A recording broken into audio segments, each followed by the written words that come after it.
So hey guys, আজকে আমি চলে এসেছি একটা নতুন ধরনের রেসিপি নিয়ে। তো আজকে আমি বানাতে চলেছি হলো মহব্বত কা শরবত। তার জন্য আমি প্রথমে নিয়েছি এখানে দুধটা আমি 1 গ্লাসই নিয়েছি এবং তার মধ্যে আমি দিয়ে দেবো রোয়াবজাটা দিলে এর স্বাদটা বেশ ভালো হয় আর গন্ধটা হেভি লাগে, তাই জন্য এখানে এর মধ্যে আমি রোয়াবজা দিয়েছি আর কালারটা আনার জন্য। সো এটা তোমরা ইফতারের জন্য ব্যবহার করতে পারো কিংবা কাউকে খুশি করার জন্য এটা বানাতে পারো। সো আমি এখানে 1 চিপি মতো এর মধ্যে দিয়ে দিচ্ছি আর এটার কালারটা জাস্ট দেখলেই একদম মনটা ভরে যাবে। দেখো আমি এখানে গুলছি আর কালারটা দেখো, জাস্ট ওয়াও।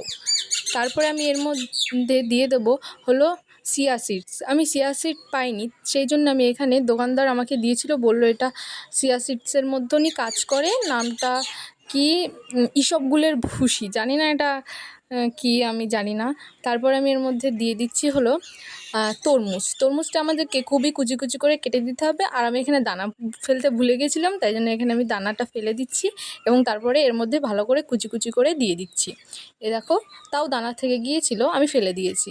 তারপরেই দেখো, জাস্ট দেখলেই মনে হচ্ছে খেয়ে নিই। আর এটা দেখতে যেমনই সুন্দর, খেতে তার থেকে দ্বিগুণেরও বেশি খেতে সুন্দর। তোমরা বাড়িতে একবার ট্রাই করে দেখবে, তাহলে প্রত্যেক দিন ট্রাই করতে ইচ্ছে করবে। So by.